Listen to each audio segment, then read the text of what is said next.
Welcome, brothers and sisters. Today's date is the 23rd of June. We are now in the last week of this month.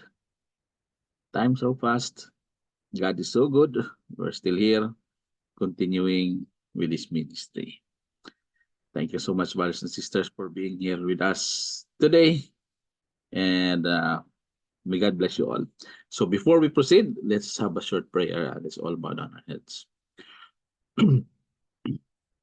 Our Father in heaven, Lord God, thank you so much, Lord, for this day that you have provided to us to gather here together once again in your name, spending our time with you, giving you thanks and praise for today's Sunday service, Lord, as this is your day, Lord, allocated for you, Lord. Thank you so much, Lord, for being here with us today. And we pray, Lord, that you'll always guide us and always be here along the way and help us, Lord, that you will give us all the knowledge and understanding for us to absorb the things that we will learn today, especially in the preaching, Lord. Thank you so much, Lord, and bless all the brothers and sisters who are here this time, who are faithful to you, Lord, spending their time with you, Lord, for this is your day. This we ask in Jesus' name, amen. All right, brethren, so before we proceed to the scripture reading, let's offer a song for the Lord. Thank you so much once again.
The scripture reading for today is taken from the book of 2 Samuel, chapter 16, verses 1 to 23.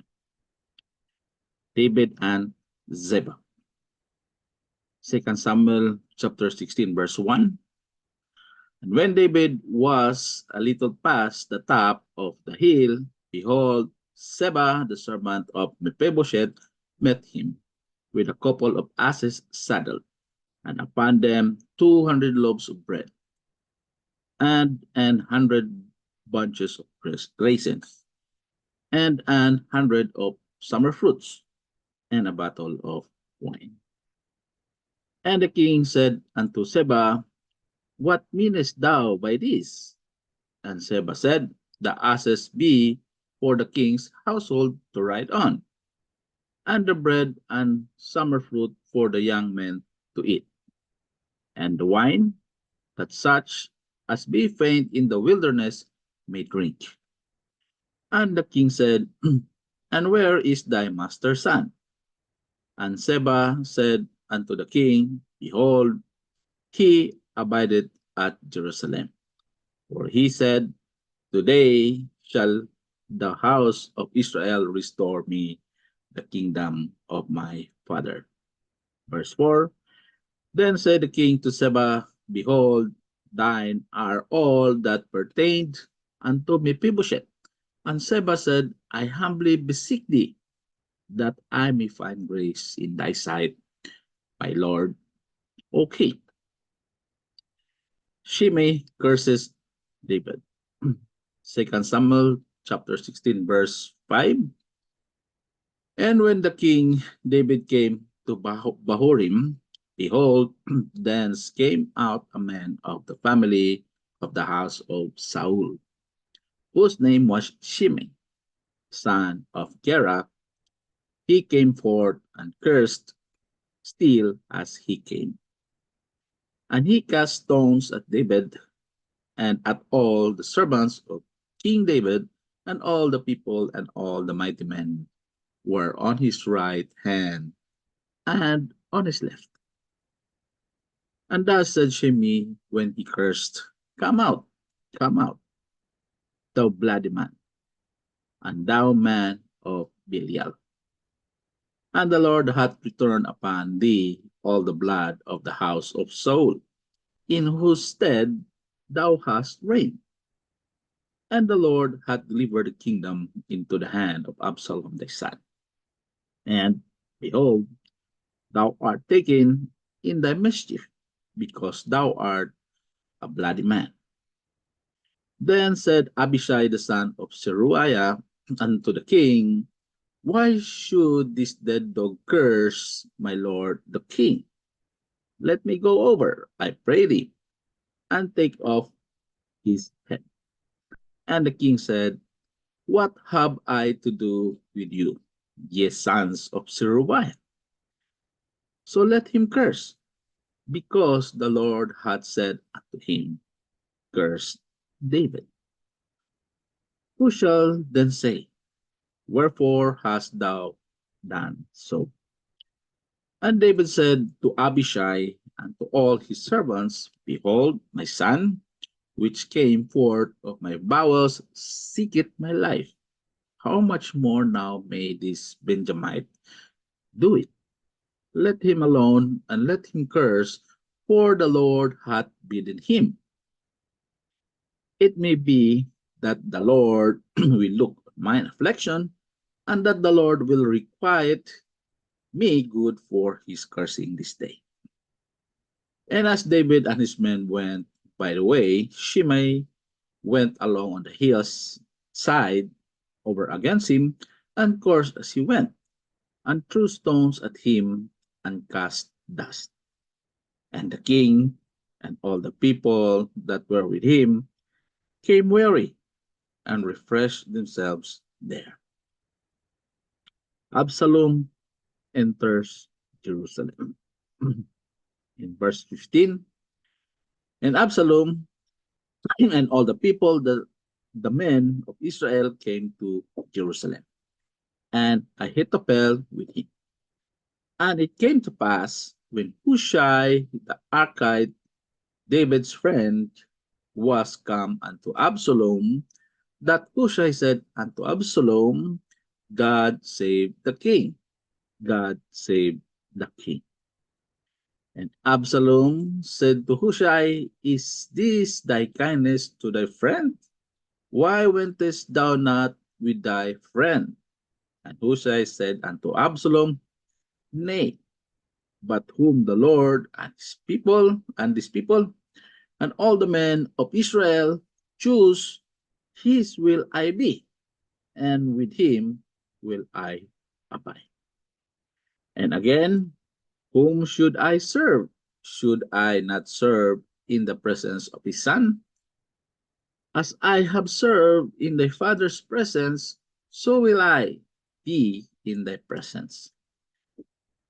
Then said Absalom to Ahithophel, Give counsel among you what he shall do.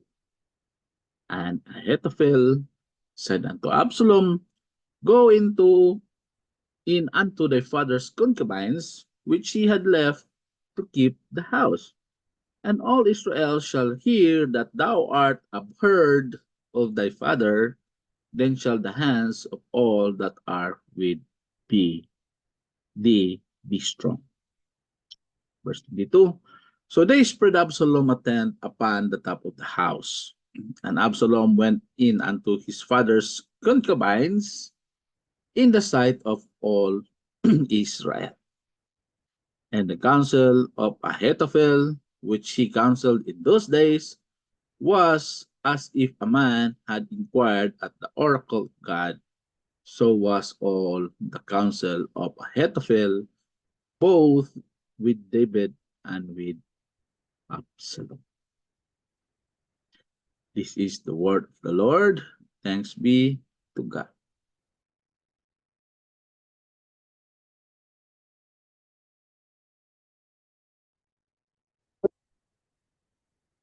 For our intercessory prayer, brothers and sisters, let's all bow down our heads and please pray for all your personal intentions. Do not forget for that. Right? So, our Father in heaven, Lord God, we are coming to you, Lord, in your throne, Lord. We will humbly kneel and ask you, Lord, for all our prayers, Lord. You can see it in our hearts, you can see it in our minds, you can see it all in us, Lord. What we request, what we desire, what we need, Lord, what we ask, Lord. We pray, Lord, that you will grant all these things to us in your time and in your will. We know, Lord, that you'll give it to us for sure, 100% without a doubt. Help us, Lord, that along the way, waiting for all the answers for all our prayers, Lord, you strengthen our hope, Lord. Strengthen our patience, Lord. You strengthen our faith, Lord.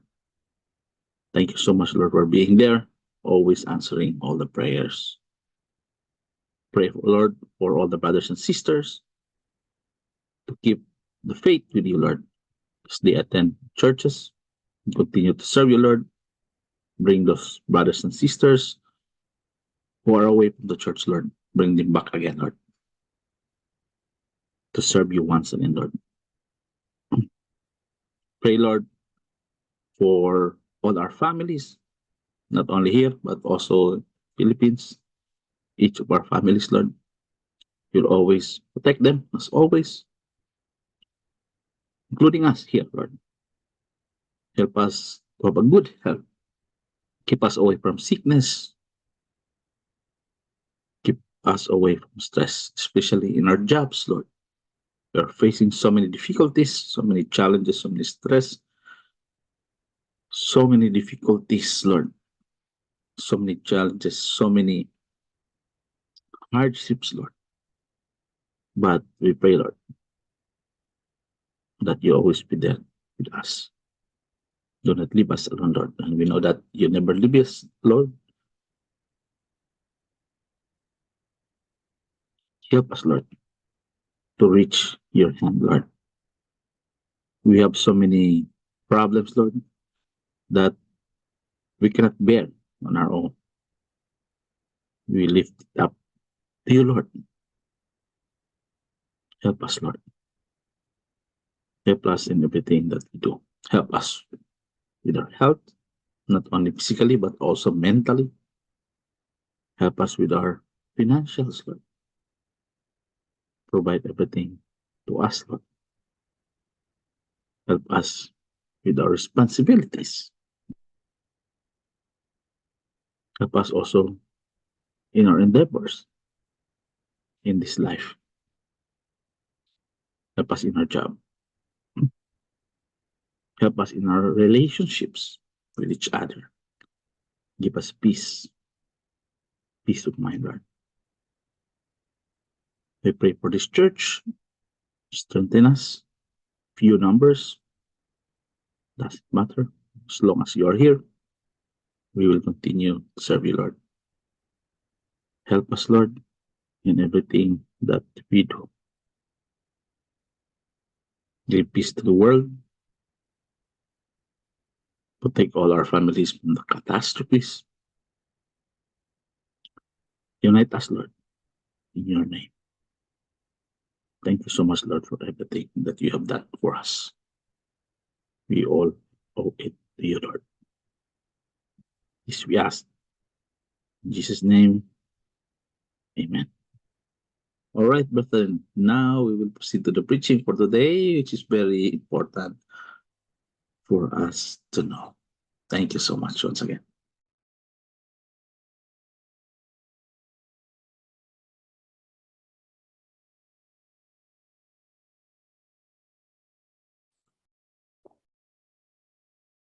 Good day again, brothers and sisters. And now we come to our preaching for today. And the title for this preaching is Staying Focused in the Dark Times. So, actually, we are now in the dark times, brothers and sisters. That's why we need to know how to stay focused during um, this age, the dark age. We are going there, so you can see what is happening all around us. There are wars, there are conflicts, and everything. So this would be the signs that we are now in the dark times. But as we go along with this age, we need to know how to stay focused with the Lord. So this is very important. So we need to know all the things that we need to do during this um, dark age that we are in as of now. So let me share you my screen and staying focused. Title is Staying Focused in Dark Times. Right? Okay. So our text is taken from Lamentations 3:19 to 33. Okay, so let's read this verses here. Lamentations 3:19. Remembering mine affliction and my misery, the wormwood and the gall, my soul had them still in remembrance and is humbled in me. This I recall to my mind. Therefore have I hope. It is of the Lord's mercies that we are not consumed, because his compassions fail not. So they are new every morning. Great is thy faithfulness. The Lord is my portion, said my soul.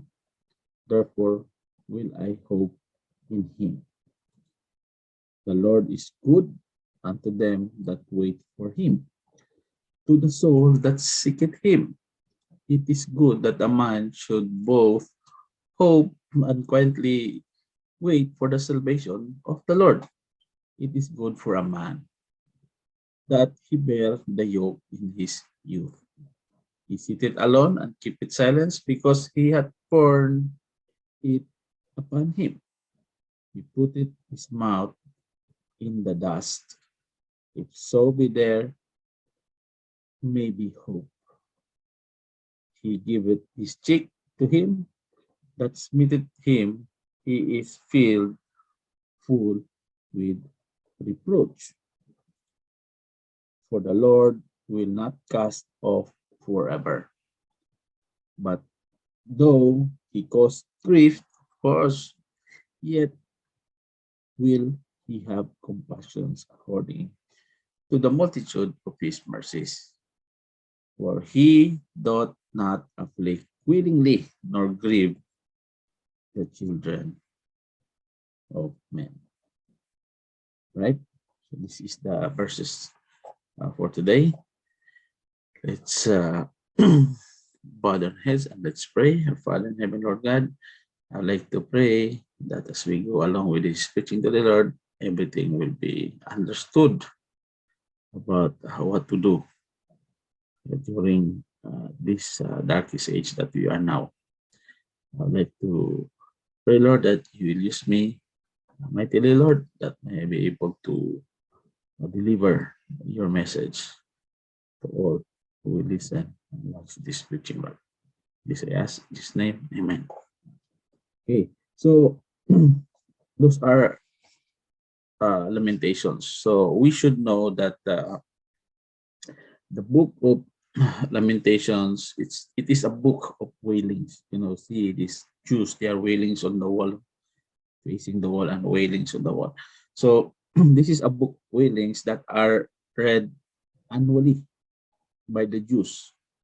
So as a reminder to remind them, as a reminder of the fall of Jerusalem and the destruction of the temple. So this is a book of wailings. So they read this one annually. The Jews read this one annually so that they will be remembered of the destruction of Jerusalem and the temple. Right? So they serve as a reminder of an unavoidable tragedy caused by sin.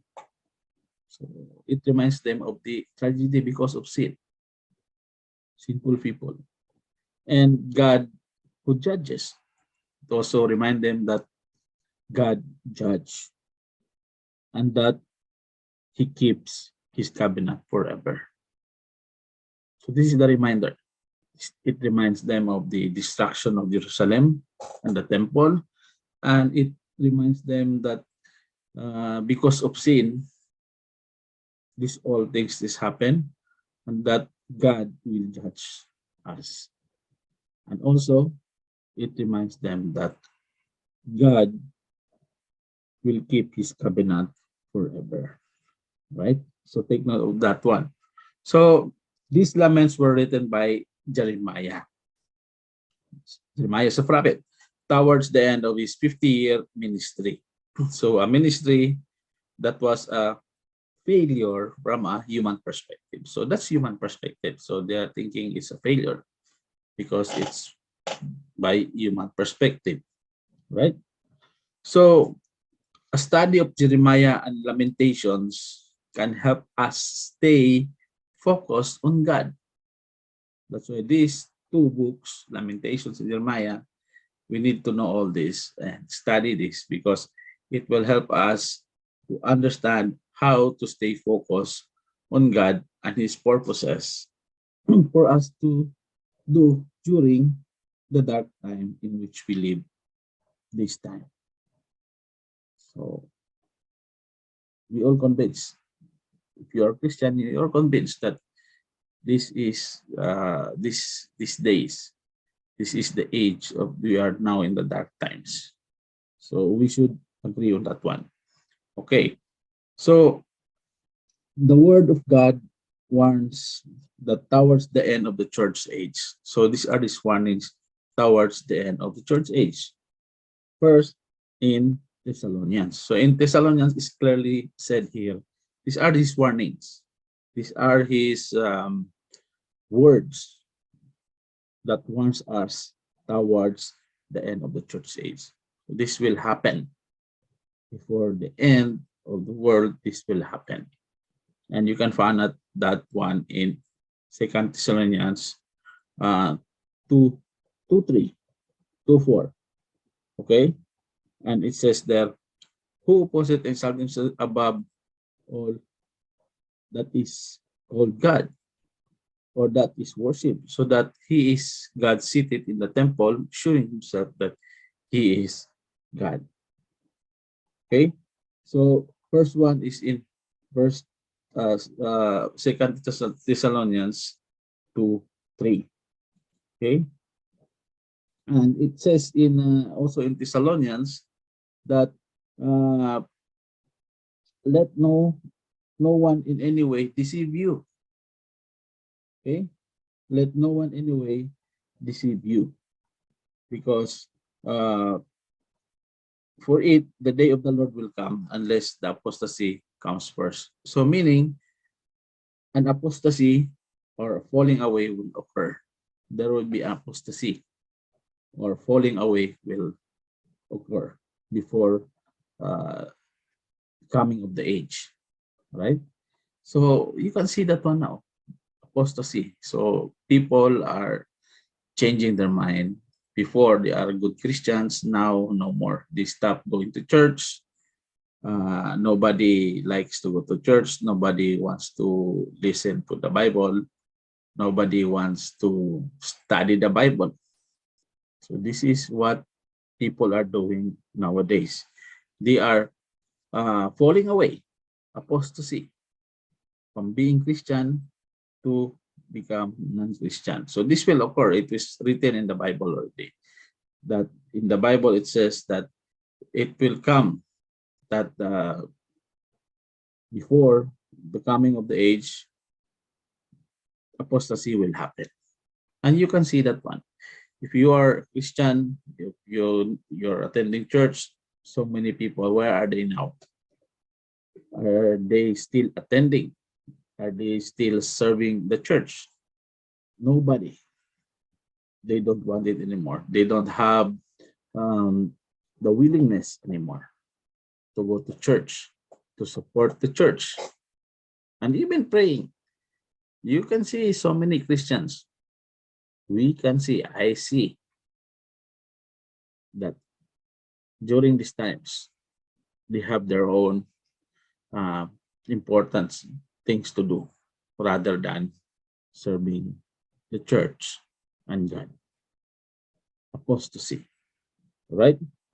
So that's first one. There will be apostasy before the coming of the age. The second one is there will be difficult times will come, and it is written in Second Timothy 3:1-7. So let's read these verses here. There will be difficult times, of course. See, here you can see this. Know also that in the last days perilous times shall come. Okay, for men shall be lovers of their own selves. See that? You become lovers of their own selves. Selfish.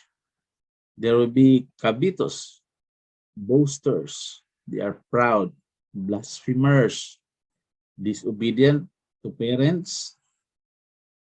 They are unthankful. They are unholy. So remember these words. These are written in the Bible. So how come uh, all these things here they have written is true? This is what's happening now. Boasters, proud, they are blasphemers, they are disobedient to parents, they are unthankful, they are unholy, with natural affection, without natural affection, truce breakers, false accusers, incontinent, fierce, despisers of those that are good, traitors, heady, high-minded, lovers of pleasures more than lovers of God. Right? Having a form of godliness but denying the power thereof, from such turn away. See, having the form of godliness, even the people who was preaching in the churches, only outside is clean, but inside they are denying the power of the Lord, right? And moreover, for of this sort are they which creep into houses and lead captive silly women laden with sins, led away with diverse lusts, ever learning and never able to come to the knowledge of truth. So this is what the Bible is telling us. It is written in the Bible that difficult times will come. Okay, that's what we have read here. So many here previously. So many here. Blasphemers, disobedient, unthankful, unholy. So many things that will happen. So this would be the difficult times that we are talking about. Okay. And other than that, here in 2 Timothy 4, 1 to 5, both preachers and people will be wrongly motivated. So what does it mean wrongly motivated? Let's read these verses. So I charge thee, therefore, before God and the Lord Jesus Christ, who shall judge the quick and the dead at his appearing and his kingdom. So preach the word. This is what they're telling. Preach the word. Be instant, in season, out of season, reprove, rebuke, exhort with all long suffering and doctrine. For the time will come, okay, when they will not endure sound doctrine. So time will come, they will not listen. They will not listen to the words of God. They will not listen to the Bible. They will not they don't want to listen to the word of God. Okay. So, but after their own lust, they shall heap to themselves teachers having itching ears. Okay. So even the preachers, uh, they are already apostate. That's why. But after their own lust shall they heap to themselves teachers having itching ears. And what will happen? They shall turn away their ears from the truth and shall be turned into fables. It will just turn into myths. Okay? So because itching ears, they will just turn away from the truth. But watch thou in all things endure afflictions. So the work of the evangelist make full proof of thy ministry. Okay? So here, we can see clearly in these verses here that time will come. Okay? Time will come that both the preachers and the people will be wrongly motivated. Apostasy is part of apostasy actually, that they will not be motivated anymore to serve the Lord, to know the Lord, to know God, and to follow God, because they will have an itching ears. They will just turn away from the truth. Well, this is the truth also that is happening nowadays. Okay, so as what I said, first there will be apostasy that will happen. Second, there will be difficult times will come.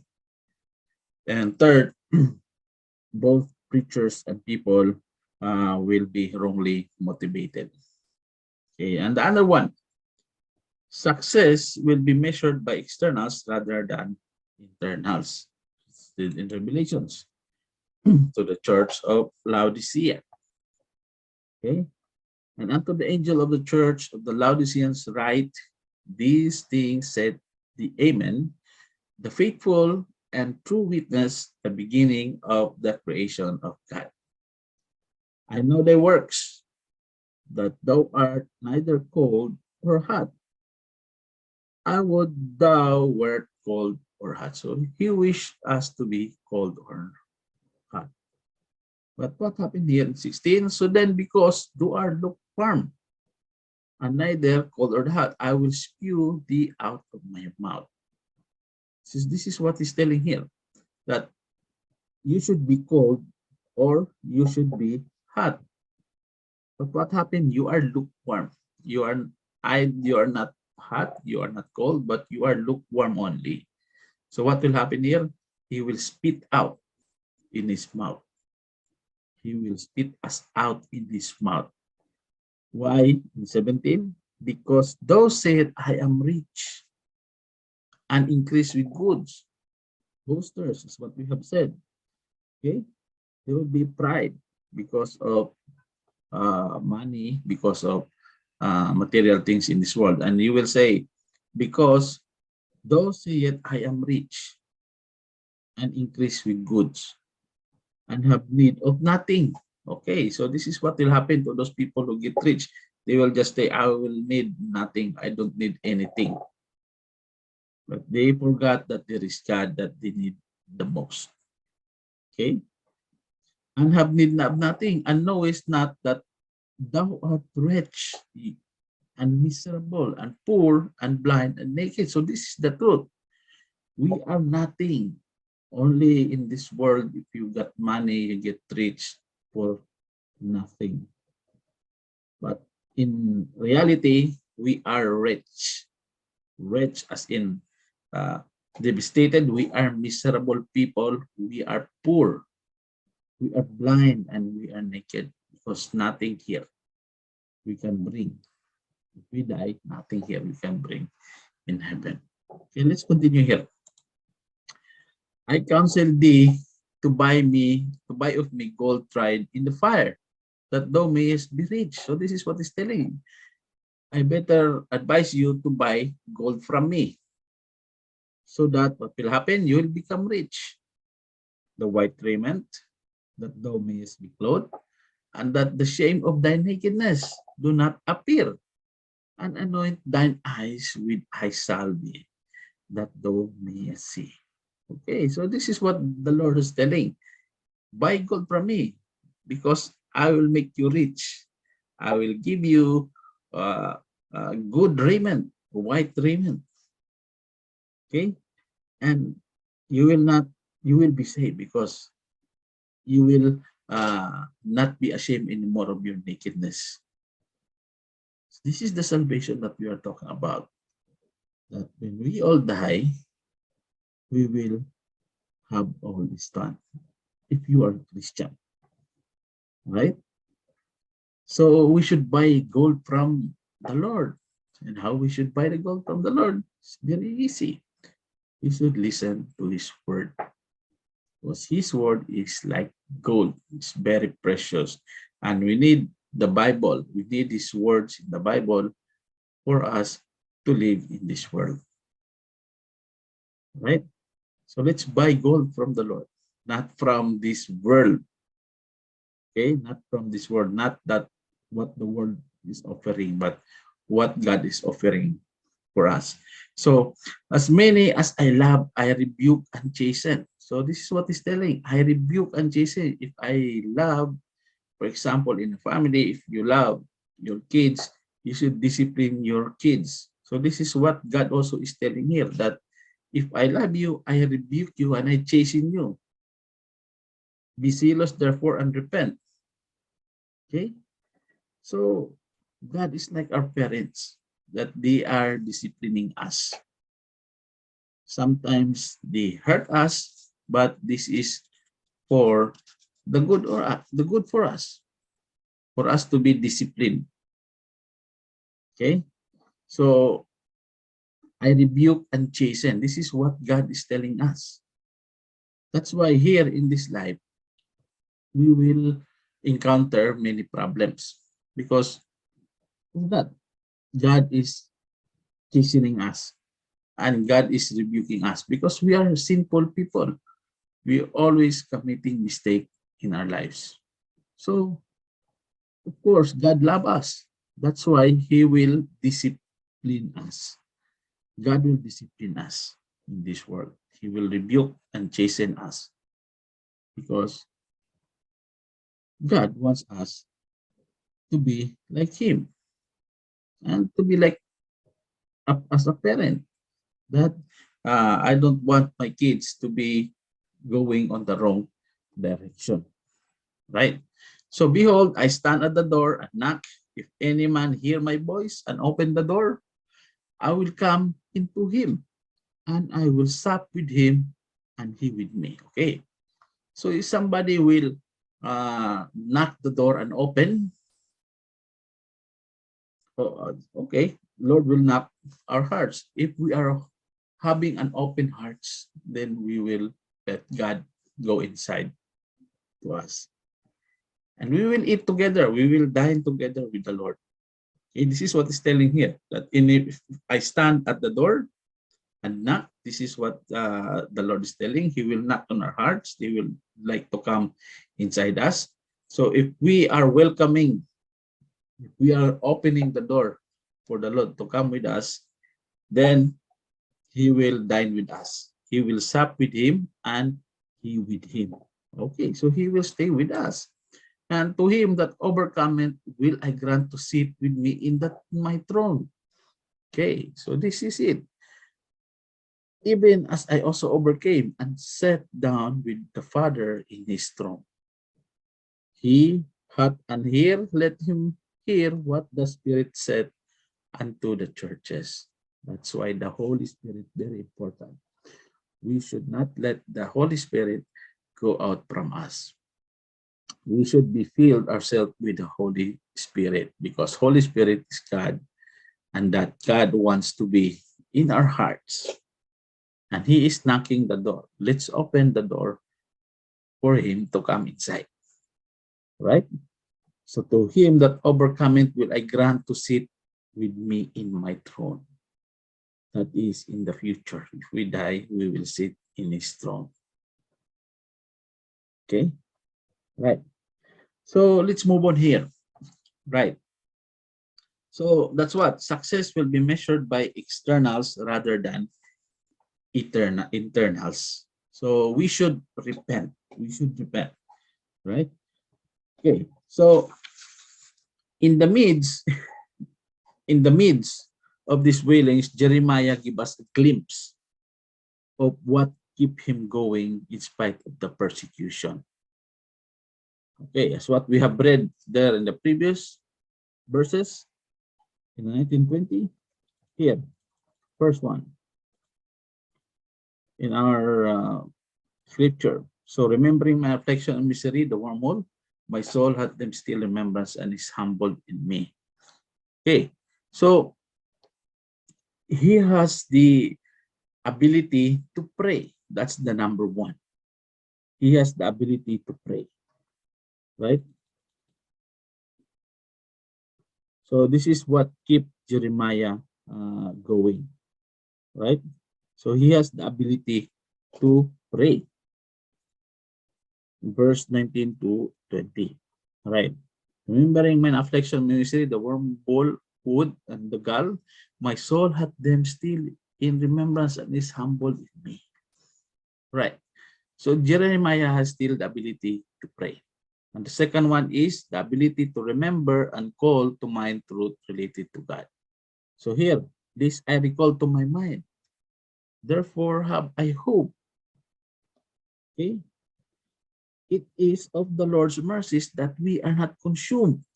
Okay, this Lord's mercies that we are not consumed, because his compassions fail not. They are new every morning. Great is thy faithfulness.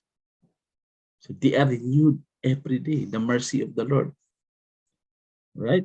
So Jeremiah has the ability to remember and call to mind the truth related to God.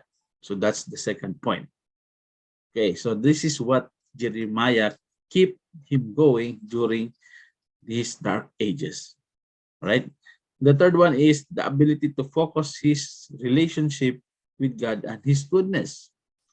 In 24, the Lord is my portion, saith my soul. Therefore will I hope in him. Okay? The Lord is good unto them that wait for him, to the soul that seeketh him. It is good that a man should both hope and quietly wait for the salvation of the Lord. It is good for a man that he bear the yoke in his youth. So here, Jeremiah has the ability to focus on his relationship with God and his goodness. Okay, so that's the third point that he keep him going during his darkest times. The other one is the ability to accept life regardless of its complexities and difficulties.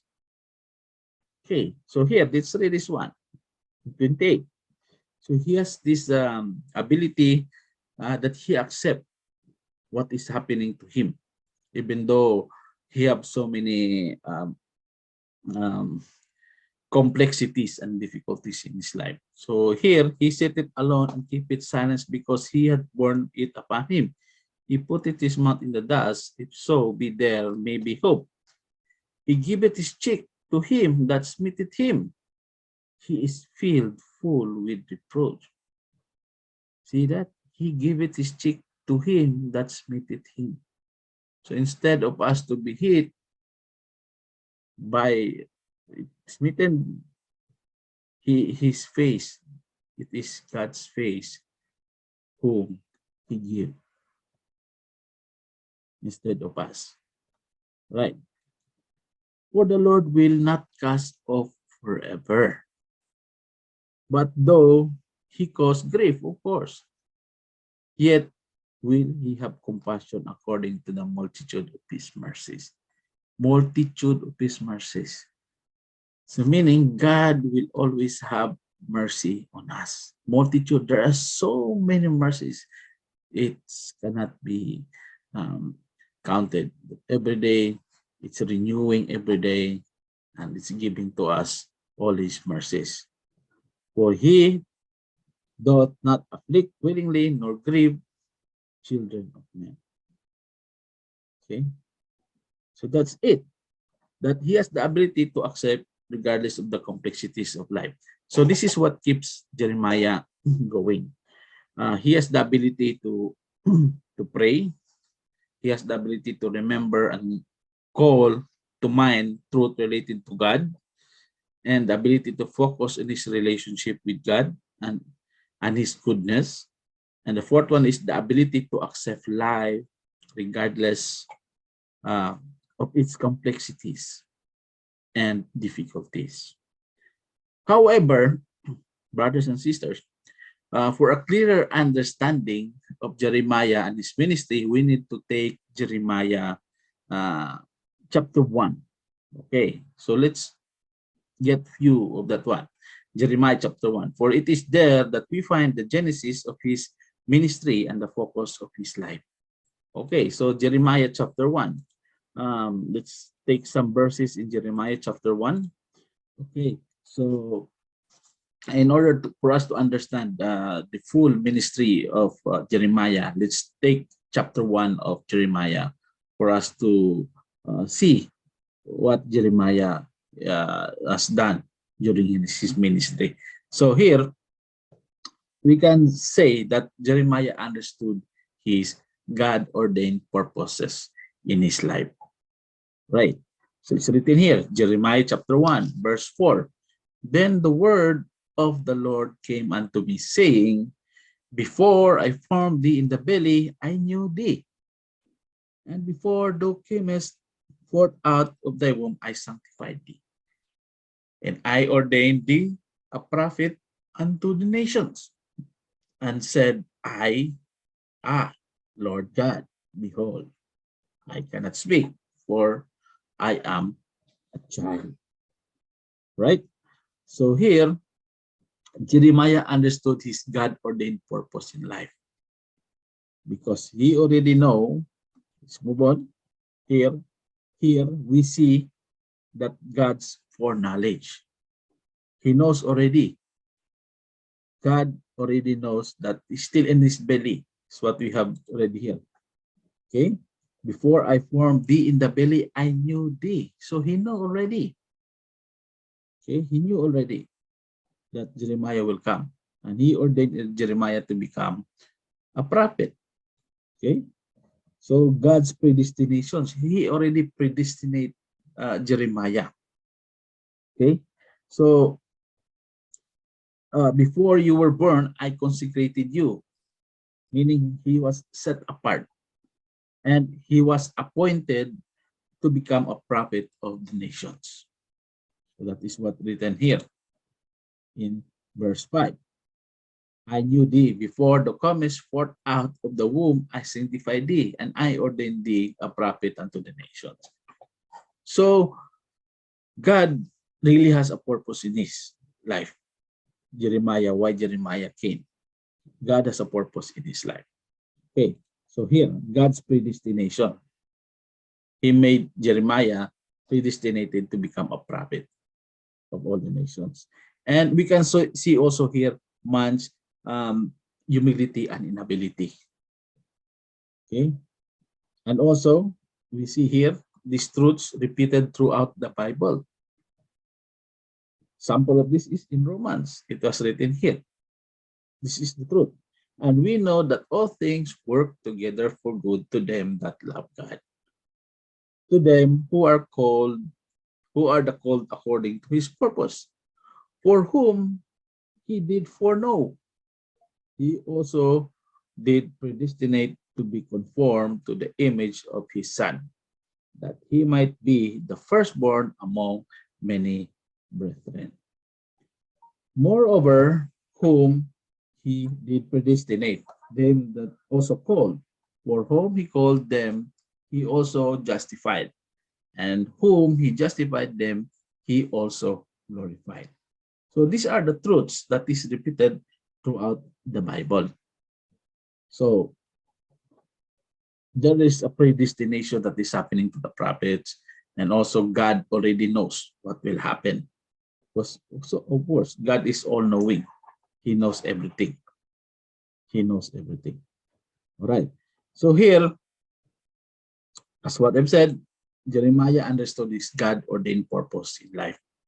And the second one is Jeremiah received clear instructions and enablement from God. Where is these instructions coming from? In verse chapter 1 still, in verse 7. What is here? What does the verses say here?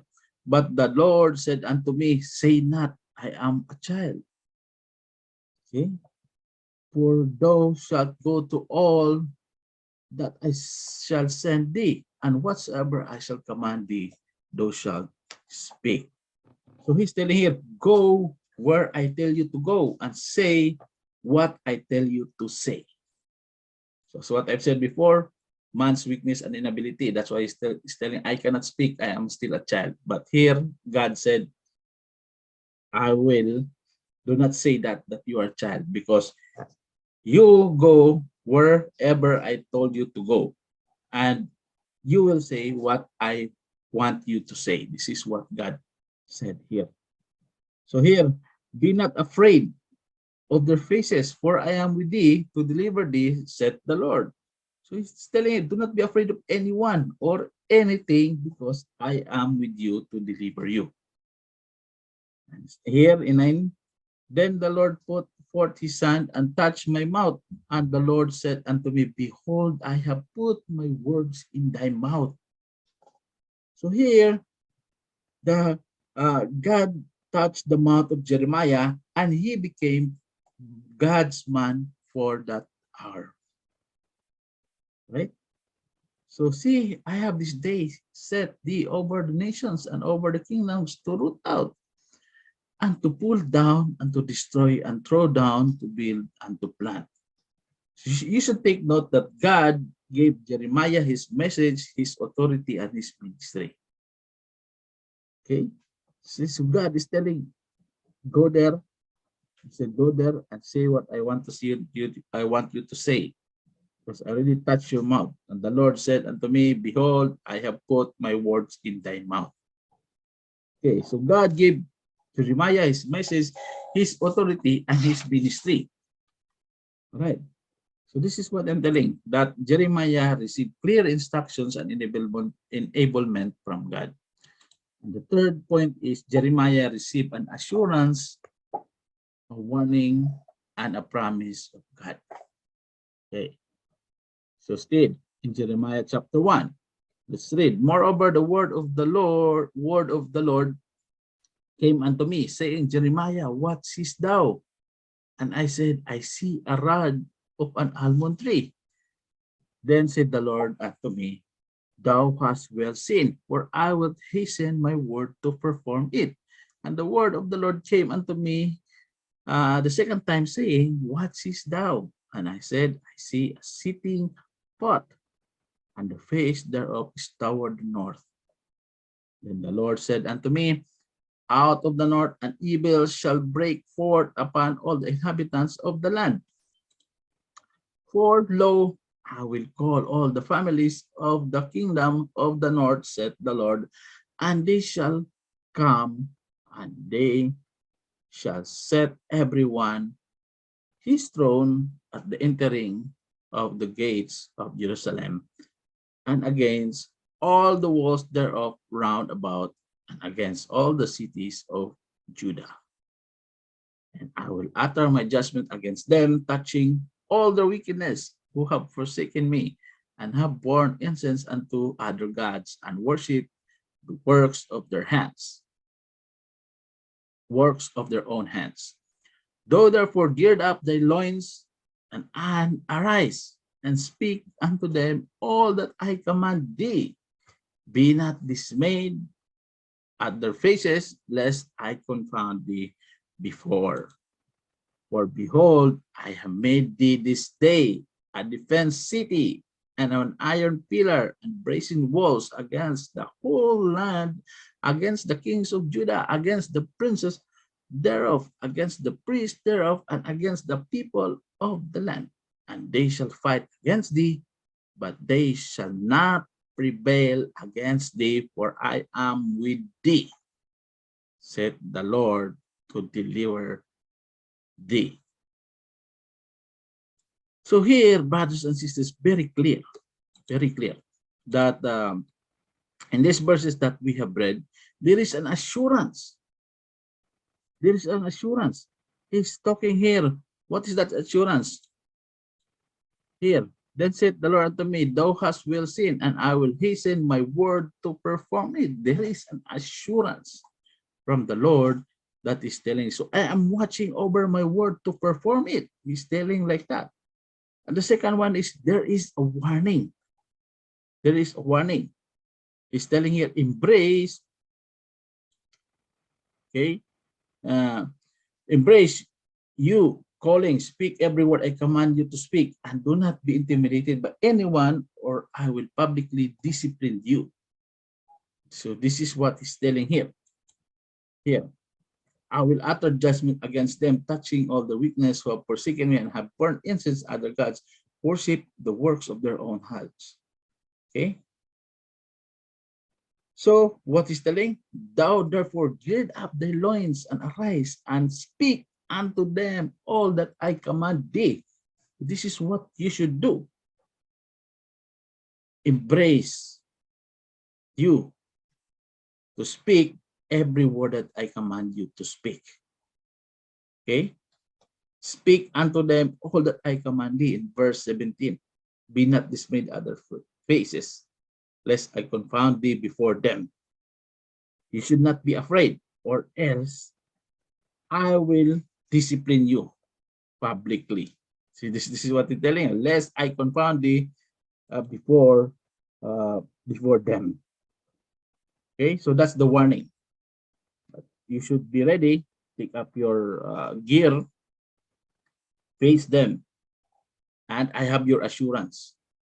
And this is the promise. What is the promise? What is telling here?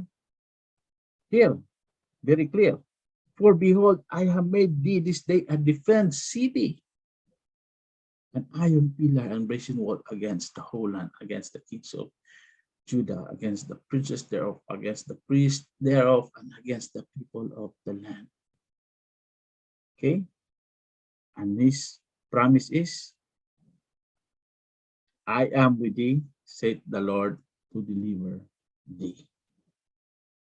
Because they shall not prevail against thee. They shall not prevail against thee. So there is an assurance. There is a warning and there is a promise. So Jeremiah received an assurance of warning, a promise from God. Assurance, warning, and assurance from God. Promise from God. So this is what Jeremiah received. Okay, so it's clear that Jeremiah received assurance, warning, promise from God. And he also received clear instruction from God and enablement from God. And also Jeremiah understood his God-ordained purpose in his life. Okay, so let's go to the conclusion, brothers and sisters. Now, we are approaching the end of the church age. That is the truth, brothers and sisters. We are approaching uh, the end of the church age. And apostasy is real, actually. Apostasy is a reality. It's happening nowadays. Already happened. Right. So, what will happen there? Difficult time will have come. Difficult time have come already. It's here. The difficult times have come already. So many preachers and most people are wrongly motivated. That's what we have read there. And success is measured by externals and not internals. And because of that, it's all about measurable results and not faithfulness to God, His original intent, and His word. Only miserable results and not faithfulness to God. Close this one, brothers and sisters. Difficult time have come. May God help us stay focused, stay fervent, and stay faithful in these dark, sometimes dangerous times. So this is the last part, brothers and sisters. Okay, so I'd like to thank you. Thank you for being here once again this Sunday. And let's pray for the closing. Our Father in heaven, Lord God, thank you so much, Lord, for today that we have learned something again from your words, Lord. I would like to pray, Lord, that this will manifest in our lives and that we'll be always be reminded of these things, that we will be stay focused until the day that will come, Lord. Help us, Lord, to be strong. Help us, Lord, to be faithful always and to keep our feet on the ground using the straight way towards you, Lord. This we ask in His name. Amen. Right. So thank you all so much, brothers and sisters, again, once again. And I hope to see you again on the next Sunday.